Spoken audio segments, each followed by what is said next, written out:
திதி நட்சத்திர யோகத்துல பிறந்தவங்களுக்கு இந்த குணங்கள் எல்லாம் வாழ்வாங்கன்னு ஏற்கனவே எழுதப்பட்டு ஓலச்சுவடியில பதிக்கப்பட்டதுனாலதானே அந்த பொருள் இன்னைக்கு தமிழ்நாட்டு மொழி நம்மளுக்கு கிடைச்சது. என்னங்கய்யா? அப்ப நம்ம இதையே கண்டுபிடிக்கல, நம்ம படிச்சிருந்தாலும் சொல்லிட்டு இருக்கிறோம். படிக்காதது இல்ல, ஓலச்சுவடியெல்லாம் மண்ணுக்குள்ள இட்டு போனது எந்த தோசைக்கும் தெரியாது. கிடைச்ச விஷயத்தை பயன்படுத்திட்டோம். என்னங்க அவ்வளவுதானே? கிடைச்ச விஷயத்தை பயன்படுத்திட்டோம். அதனாலதான் அந்த கற்றோருக்கு சென்ற இடமெல்லாம் சேர்ப்பீங்க. எவ்வளவு கலை கற்று வச்சுக்கிறீங்களோ அது உங்களுக்கு ஒரு அற்புதமான ஒரு விஷயத்தை செய்யும். அப்போ ஒரு ஜாதகத்துல ஒரு கிரக வலிமை நீங்க பார்க்கணும் அப்படின்னா பிரசன்னம், ஜாதகம் இது எல்லாம் ஒப்பிச்சு ஒரு வாழ்க்கையில ஒரு எதிரி அழிக்கிறதுக்கு அவங்க எவ்வளவு 4 லட்சத்தை குறிச்சுப்பாங்கன்னு சொல்லுங்க ஐயா. 4 லட்சத்தை குறிச்சுப்பாங்க. நான் அடிக்கடி சொல்றேன், வெளிநாடு போகணும்னா பாஸ்போர்ட் இருக்குது, ஆனா அந்த அக்கறையிலிருந்து இக்கறையிலிருந்து அக்கறைக்கு போக முடியல. பாஸ்போர்ட் இருக்கு, வெளிநாடு போக முடியல. அப்போ இந்த வெளிநாடு போக முடியாததுக்கு ஒரு பரிகாரம் சொன்னேன் ஒரு அம்மாவுக்கு. என் பையனுக்கு பணம் கட்டியாச்சு, வெளிநாடு வந்து விசா கிடைக்க மாட்டேங்குது. நான் என்ன சொன்னேன்னா, சேதுக்கரை சிவன் கோயில் எழுதாதீங்க ஐயா. ஐயா எழுதாதீங்க, எழுதுனீங்கன்னா தான் உங்களுக்கு மறக்கணும். எழுதாமதியில பார்க்காம போய் எங்களோட லாஜிக் தான். சேதுக்கரை சிவன் கோயில் அங்க நம்ம ராமேஸ்வரத்துக்கு பக்கத்துல சேதுக்கரை சிவன், அந்த கோவில்ல ஒரு தேங்காய் உடைச்சு வச்சு சாமி கும்பிட்டு உங்க பாஸ்போர்ட்டை கொண்டு போய் அங்க வச்சு எனக்கு இக்கரையில இருந்து அக்கறைக்கு போகணும், நான் சாமி கும்பிட்டு வெளிநாடு போயிட்டு வரணும் அப்படின்னு வேண்டிய வச்சுப்பாங்க. 48 நாள்ல விசா கிடைச்சு. அது என்ன லாஜிக் ஐயா?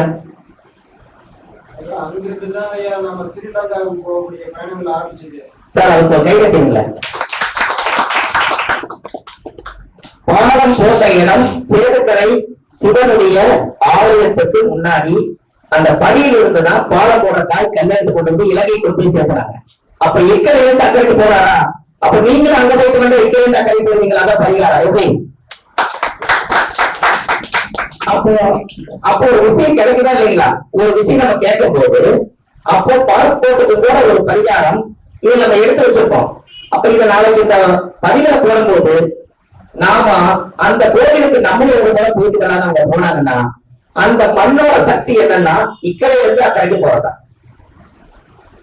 அப்போ உங்களுக்கு அந்த தோஷம் விலகி அந்த கோயிலுக்கு இருக்கக்கூடிய ஆசீர்வாதம் பண்ணும்போது நம்மளுக்கும் சில கோயில் சேர்க்க தாய் இருக்கு. ஐயா இப்ப உங்களுக்கு புரியுதா?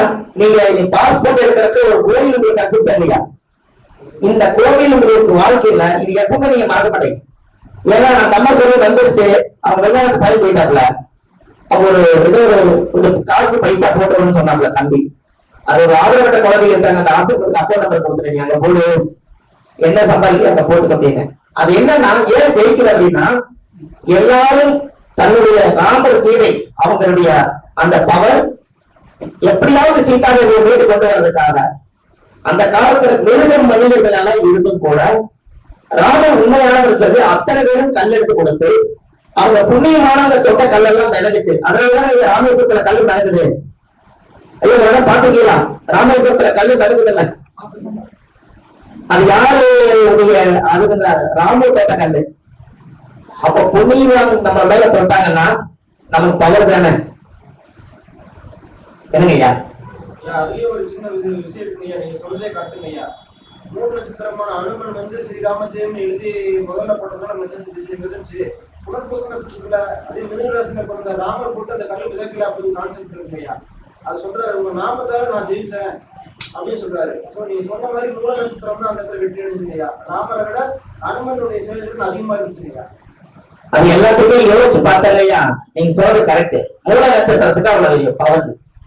நீங்க யாராவது மினிஸ்டர் யாராவது வண்டியில போனாங்கன்னா டிரைவர் 3 நட்சத்திரக்காரர் வச்சு சொல்லுங்க, மினிஸ்டர் நல்லபடியா பொதுமக்கள் கிட்ட கூட காப்பாத்திடுவாங்க. இதை விட உங்களுக்கு என்ன வேணும்?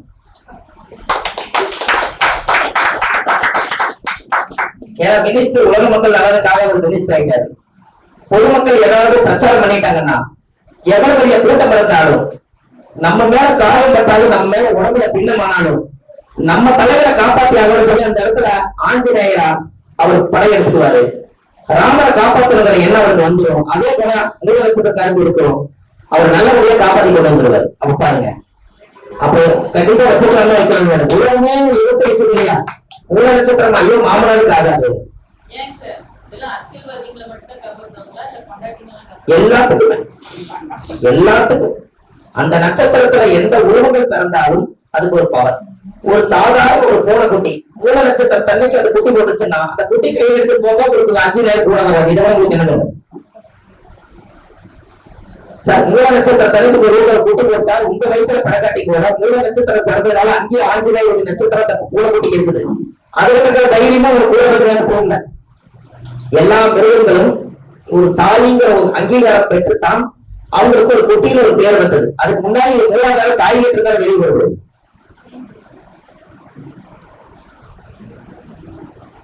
அப்போ இந்த நட்சத்திரங்களை வந்து நீங்க தைரியமா சொல்றதுக்காகத்தான் நான் இந்த டைம் எடுத்துக்கிட்டேன். ஏன்னா அடுத்த மீட்டிங்ல போய் இதே நட்சத்திரத்தை பத்தி நான் பேசுறதே இல்லை. ஒரு பக்கம் சொன்னாலே உலகத்துக்கு கரெக்டா போய் சேர்ந்துடும். அடுத்த மீட்டிங்ல அடுத்த கான்செப்ட் நம்ம தயார் பண்ணிக்கலாம். அந்த போர்க்கள ராசிங்கிறது எதுக்காக நம்ம ஏன் சொன்னோம் அப்படின்னா, அந்த இடத்துல வந்து கார்னர் வீடா வருது, அந்த இடம் தனுசு, அது அம்பு வில்லுமா வருது. அங்க பூராட நட்சத்திரம், மூல நட்சத்திரம், உத்திராட நட்சத்திரம், இந்த 3 நட்சத்திரம் அங்க இருக்குது.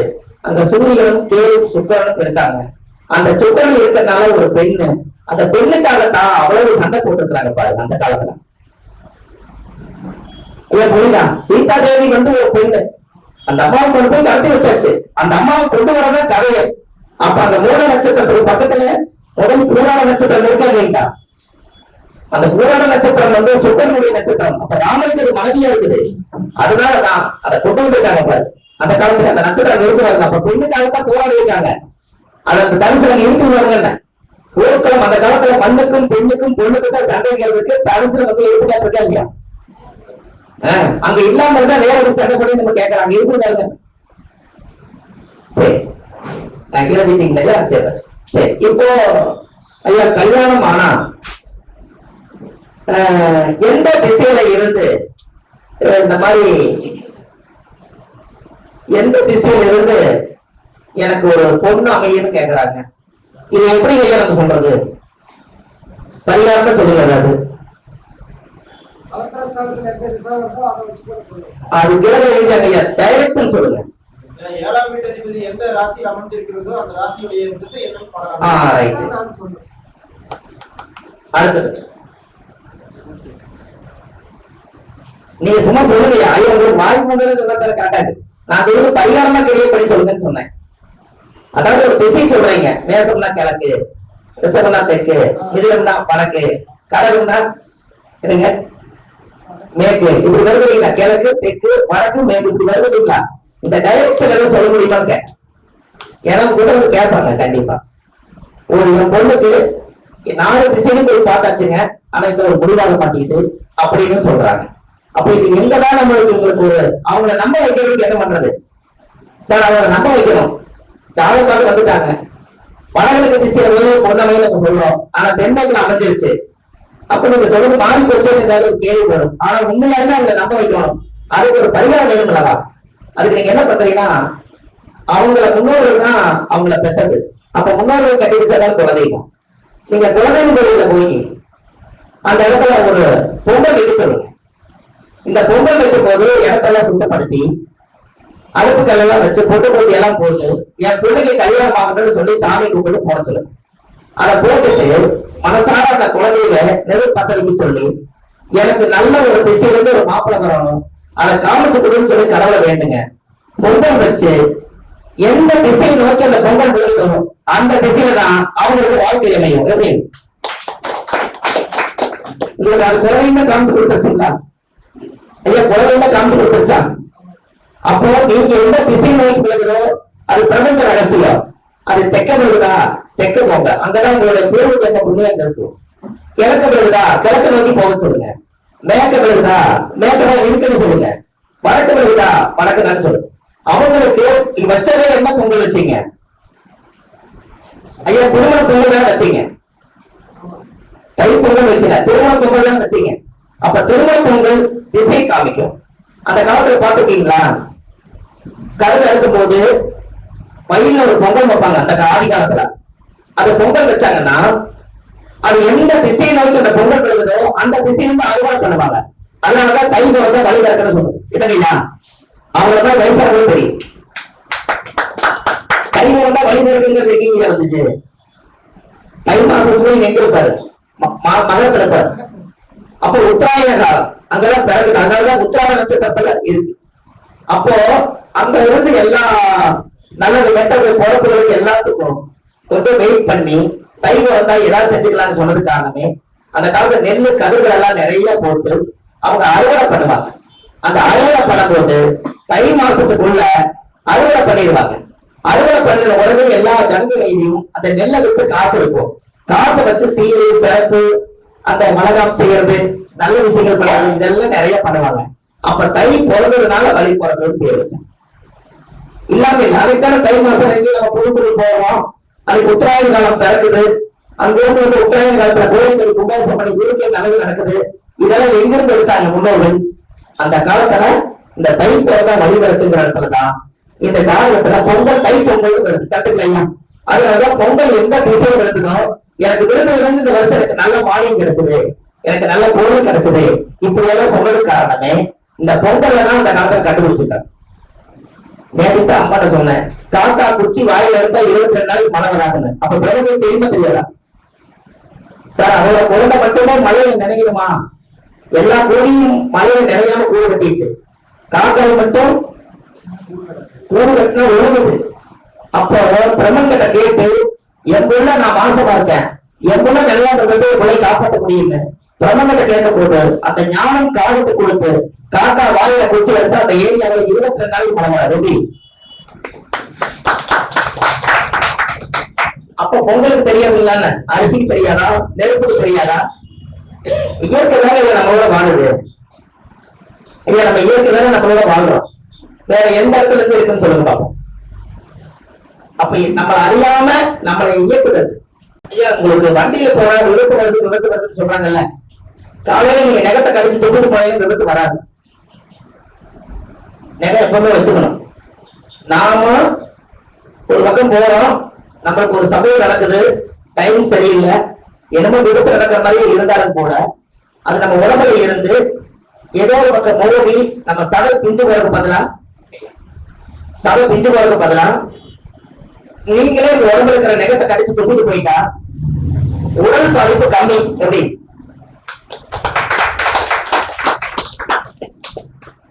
அதே வாகனத்துக்கு அடிக்கடி விபத்து வருதுன்னா 48 நாளைக்கு டெய்லி ஒரு மாலை வாங்கி சாமிக்கு மட்டும் போட்டுட்டு 48 நாளைக்கு சாமி கோயில கொண்டு போய் ஒரு மாலை வாங்கி போட்டு அந்த சாமி கும்பிட்டுட்டு அந்த மாலை வாங்கி கொடுத்த 48 நாளைக்கு கால் கட்டி விட்டீங்கன்னா அந்த வருஷம் பூரா அந்த விபத்துகள் வரவே வராது. புரியுதா? கடவுளோட சக்தி எங்கெல்லாம் இருக்கு பாருங்க. 4ஆம் படம் வாகனம்.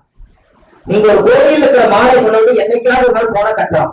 அன்னைக்கு உங்களுக்கு ஒரு தைரியம் இருக்குதுல்ல, ஐயா கோயில் போயிட்டு வந்திருக்கிறேன், சாமியோட மாலை முன்னாடி இருக்குது, எனக்கு எந்த பாதிப்பு வராதுன்னு ஒரு நாள் தைரியம் இருக்குது. கேட்டீங்களா? ஏன் இதை 48 நாள் ஊழத்தி விட்டீங்கன்னா அந்த வாகனம் என்ன நினைக்கும்னா, எனக்கு மாலை போட்டுக்கிறாரு, அவர் என்ற வாகனத்தை நம்புறாரு. வாகனம் என்பது சத்தியத்துக்கு கட்டுப்பட்டது. இவருக்கும் எனக்கும் எந்த பாதிப்பு வரக்கூடாதுன்னு பிரபஞ்ச முடிவு பண்ணி விபத்துல இருந்து தப்பிச்சுக்குவாரு. எப்படி? இதெல்லாம் உங்களுக்கு தேவை தானே? கார் வச்சுக்கிறதுதான் காருக்கு மாலை போடணுங்கிறது இல்லைங்கய்யா. நீங்க ஸ்கூட்டி வச்சிருப்பீங்க, அதுக்கு கூட நீங்க மாலை போடலாம். டிவிஎஸ் பெட்டி இருக்கும், நம்ம வசதிக்கு ஏற்றது இருக்கும். நீங்க அதுக்கு நீங்க மாலை மட்டும் வேலை செய்யுங்க. ஐயா உங்களுக்கு ஒரு மாலை போட்டு ஒரு பொண்ணா போட்டு உங்களுக்கு எப்படின்னு சொல்லுங்க, சந்தோஷமா இருக்குது. அதே மாலைய நீங்க காருக்கு போறீங்க, கார் என்ன ஐயா உணர்ந்தா நல்லா இருக்கு, சுகதானே. ஐயா கார் வந்து வாகனம் தானே, ஒரு உருவமா தானே போகுது. அந்த கார்ல இருந்து மதிப்பு இருக்கா இல்லையா? சின்ன கார்ல வந்தா இவரு பட்ஜெட் இவ்வளவு தான், பெரிய கார்ல இதுல கூட மதிப்பு இருக்கா இல்லையா? எனக்கு நீங்க என்னதான் என்ன சார், கடவுள் சக்தி எல்லாம் ஒண்ணுதானே. சாமி சில கருங்கள் ஒண்ணுதானே, பேர் மாத்திட்டீங்க சார். கருங்கள் ஒண்ணுதானே, பேர் மாநிலத்தா, காளியத்தா, வேலத்தா, கண்ணாத்தா, பேச்சியம்மா, இதெல்லாம் ஊருக்குள்ள பார்த்து தர்மகர்த்தால முடிவு பண்ணி எனக்கு கொள்ளணும் அப்படின்னு கண்ணுக்குள்ள ஏற்கனவே சிலை இருக்குதுங்க. நம்ம வேண்டாத கட்டளை உயிரிழந்து வெளியே எடுத்து கொண்டு சிலையை உருவம் பண்ணி அதுக்கு குழந்தைக்கு பேர் வச்சோம்னா எப்ப வைக்கிறோம் இல்லைங்களா? அதனால நீங்க அதை செய்யும் போது கொடுத்தது ஆட்டோமேட்டிக் பேலன்ஸ். இனிமேல் நீங்க வாங்குறதுக்கு ஒரு டெய்லி செய்யறது வாரத்தில் ஒரு நாளுக்கு மாடு விடுவாங்க பாருங்க இந்த பரிகாரம் கேட்டு. அதெல்லாம் நீங்க வைக்கலாம் ஐயா. ஒரு ரகசியத்தை உங்களுக்கு சொல்லி தரேன். நீங்க பேசுனா அவங்க இன்னொருத்தர் பேசுவாங்கல்ல, அவங்க கிட்ட ஜெயிக்கணும். அதுக்கு ஒரு பரிகாரம் வேணுமா உங்களுக்கு வேண்டாமா? சார் ஒருத்தர் பேசுறாங்க, எடுத்து பேசுறாங்க, அவங்க எடுத்து பேசுறாங்கல்ல, அவங்க பிறவிக்கணும். அவங்கள நம்ம அடக்கணும். அதுக்கு ஒரு பரிகாரம் என்ன வேண்டாமா? உங்களுக்கு பேசியில நிறைய கேள்வி கேட்பாங்க. அதுக்கு ஒரு பரிகாரம் என்ன? நான் 30 வருஷமா செஞ்சிருக்கிற பரிகாரத்தை இன்னைக்கு இங்க அரங்கேற்றம் பண்றேன்.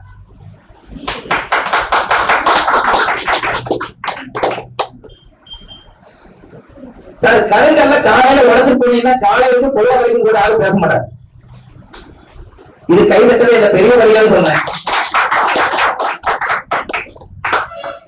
சார் காலையில ஒரு கருங்கல் எடுத்துங்க, சுத்தில வண்டிக்குள்ளேயே வச்சுங்க. ஏன்னா எப்படித்தான் பதிவுல போகுது எல்லாரும் தட்டித்தான் வந்து பேச போறாங்க, நாம வந்து போறோம். ஒரு கருங்கலை எடுத்து அந்த கல்லை உடைச்சிட்டீங்கன்னா அன்னைக்குள்ள தடை நீங்கிடும். உங்களுக்கு போற காரியம் வெற்றியாகும். என்ன லாஜிக் தெரிஞ்ச சொல்லுங்க, சூப்பரா கைதட்டலாம்.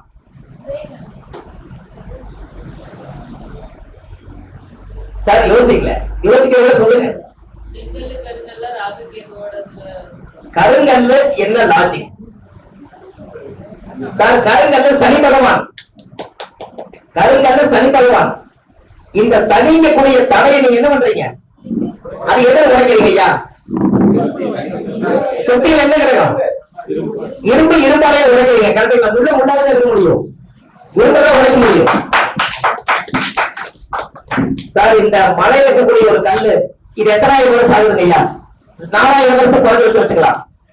சார் 4000 வருஷம் இருக்கக்கூடிய கல்லு உங்க கையில உடம்படுது. அன்னையோட அந்த கல்லுக்கு ஆயுசு முடிஞ்சுதா? நீங்க கை சொல்றீங்க அப்படி. சார் இது ஒரு சின்ன பரிகாரம். ஒரு இதே நல்லா யோசிச்சு பாருங்க. ஒரு குழாய் எடுக்கிறாங்க, காலையில குளிக்கிற போறாங்க, அவர் கல் உடைக்கிறது அவரோட தொழில். அவருக்கு என்ன பிரச்சனை?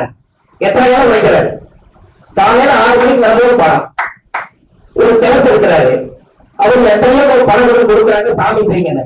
அவர் கொல்ல உடைக்கிறாரு, அவருக்கெல்லாம் பிரச்சனை இல்லை. நாம உடைக்கல. அப்போ 1,00,000 வருஷம் ஆகும். மண்ணு கல்லா மாறும். அந்த கல்ல உங்க கையில கிடைச்சு உடைச்சுட்டா எத்தனை வருஷம் அந்த கல்லு வந்து தியானம் பண்ணி தவம் பண்ணி உருண்டு பிறண்டு நம்ம கையில கிடைச்சிருக்கு. அந்த கல்லு சனி பகவான். அதை உடைச்சிட்டீங்கன்னா அன்றையோட அன்னைக்கு இருக்கிற பிரச்சனை நிகழ்ச்சியாகும். இது சந்தோஷத்துக்கு நீங்க போட்டிக்கலாமே இல்லைங்கய்யா? இன்னைக்கு கல்ல உடைச்சிட்டா அவங்க கூட பேச மாட்டாங்க. எனக்கு இது என்ன லாஜிக் இருக்கு அப்படின்னா, ஆபீஸ்ல போகும்போது ஓனர் வந்து பயங்கரமா டைம் லேட் ஆகி போறாருங்களா, இவங்க ஆபீஸ் வேலைக்கு டிராபிக் ஆயிருந்தா 1/2 மணி நேரம் லேட்டா போனா அந்த ஓனர் திட்டாத நானே இல்லை. அவரை இதுக்காகவே எனக்கு ஒரு அமௌண்ட் அப்பாயின்மெண்ட் வாங்கி பணம் கட்டி எனக்கு குடும்பத்துல எந்த பிரச்சனை இல்லைங்க. நான் மாறா உழைச்சு பாடம் கொடுக்குறேன்.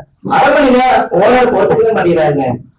ஒரு 1/2 மணி நேரம் லேட்டா இல்ல, மீறி 1/2 மணி நேரம் நான் பொழுதும் சேர்த்து செஞ்சுட்டு போறேன். ஆனா திட்டுனா எப்படிங்க காலையில? இதுக்கு ஒரு பரிகாரம் சொல்லிட்டு வந்தார். நான் என்ன சொல்றேன்னா, உங்க வீட்டுல இருந்து கிளம்பும் போது ஒரு கருங்கல் எடுத்து சுத்தியில உடைச்சிட்டு போங்க. அன்னைக்கு ஓனர் சத்தம் போடுறாருன்னு பாருங்க. அவர் தினம் உடைக்கிறாரு. ஓனர் வீட்டுக்கு வரும்போது டீ வைக்கிறா சொல்லிடுறாரு. அங்க உடைச்சப்பவே டீ வைக்கிற சொல்லிட்டாருங்க. இவர் இன்னும் ஆபீஸ் வந்து சேரல. பாருங்க சகடம் பாருங்க.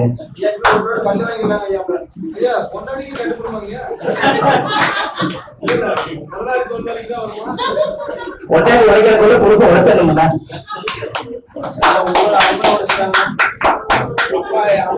சார் இந்த மாதிரி விஷயங்கள்லாம் நீங்க ஆம்பளைங்க கவனம் குறைவு. இது கேட்டா போது காலையிலேயே பாத்திரம் உடைச்சு உடனே போயிருந்துருவேன். லேடிஸ் கிடைச்ச விடுவாங்கடா. ஏன்னா அவங்களே சக்தி, இதுல வேற சுத்தி எடுக்காம இருப்பாங்களா? என்னங்கய்யா? சக்தி சுத்தி புத்தி வேலை செய்யுதுல்ல. சார் கருங்கல்ல நீங்க கருங்கல் சக்தி இருக்கான்னு கேட்டா யாருமே பதில் சொல்ல மாட்டீங்க. சக்தி இல்லைன்னு சொன்னீங்கன்னா சாமி கூட என்ன வேலை? கோவில இருக்கிற சாமி எல்லாமே கருங்கல் தானே, அதனால சொல்லவே முடியாது. அப்ப நமக்கு கிடைச்சதே ஒரு பெரிய பொக்கிஷம். இதெல்லாம் எதுக்காக உங்களுக்கு சொல்றேன்னு கேட்டீங்கன்னா,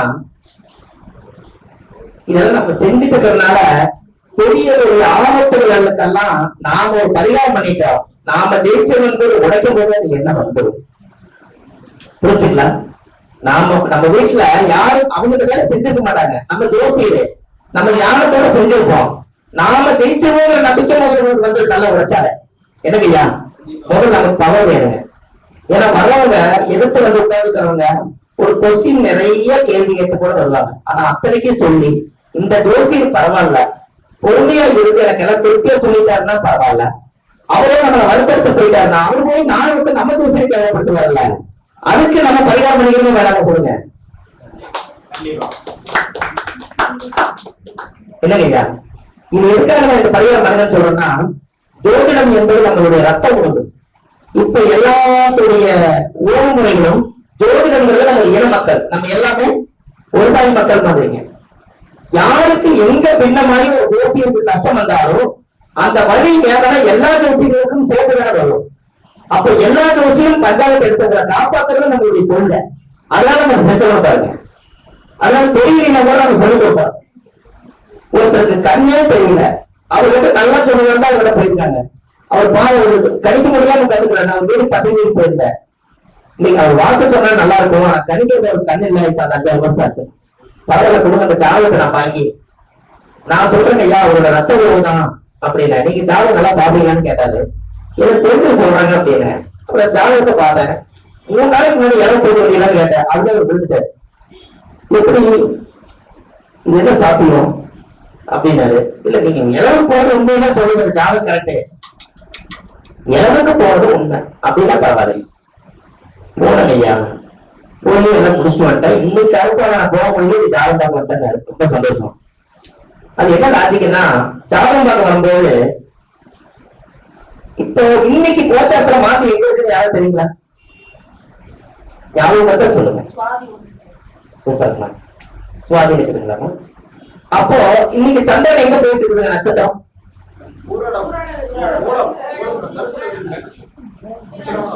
ஏதோ ஒரு நட்சத்திரம்.